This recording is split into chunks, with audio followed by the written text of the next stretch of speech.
नमस्कार, Pioneer of super 30 Dehradun में आप सभी लोगों का स्वागत है। मैं हूं नागेंद्र। हम उत्तराखंड की इस सीरीज में आज भावर, तराई और मैदानी भागों पर चर्चा करने वाले हैं। सबसे पहले हम भावर क्षेत्र को लेके चलते हैं कि हमारा भावर क्षेत्र किस तरीके का है।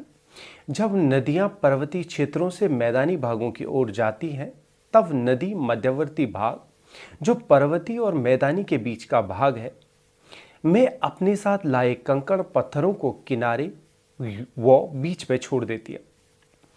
इन पत्थरों पर नदी का पानी ठहर जाता है। जो पानी पत्थर के ऊपर से निकल जाता है वो रिफ्ट या लहरें बनती हैं और वह कुछ पानी अंदर की ओर रिस जाता है, जिसे हम भावर कहते हैं। या हम इसको इस तरीके से भी समझ सकते हैं, भावर नदी के मार्ग में पड़ने वाला वह क्षेत्र है जहां नदी का पानी रिस जाता है। ऋषिकेश, कोटद्वार इसके मुख्य उदाहरणों में से आते हैं। तराई क्षेत्र के उत्तर तथा शिवालिक श्रेणियों के दक्षिण में 10 से 12 किलोमीटर चौड़ी पट्टी के रूप में हमारा भावर क्षेत्र स्थित है। पूर्व में उधम सिंह नगर और पश्चिम में देहरादून तक यह क्षेत्र फैला हुआ है। इस क्षेत्र की भूमि ऊबड़ खाबड़ युक्त है।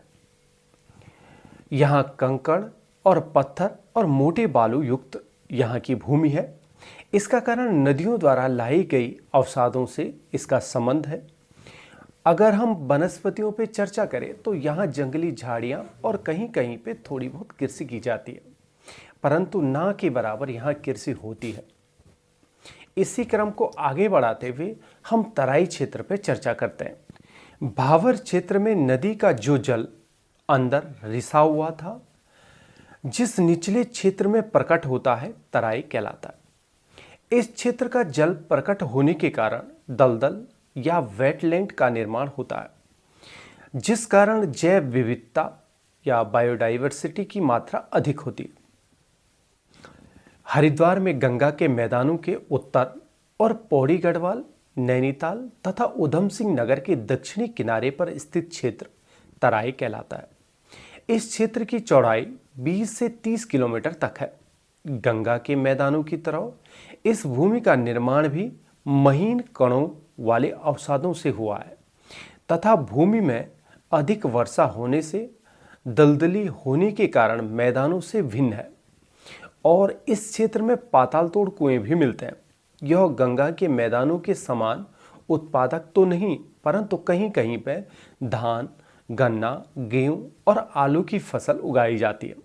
पर्वतीय भागों से निकलने वाली नदियों के निक्षेप के द्वारा तथा हिमालय के टूटे अवशेषों पर मैदानी भाग का निर्माण हुआ है।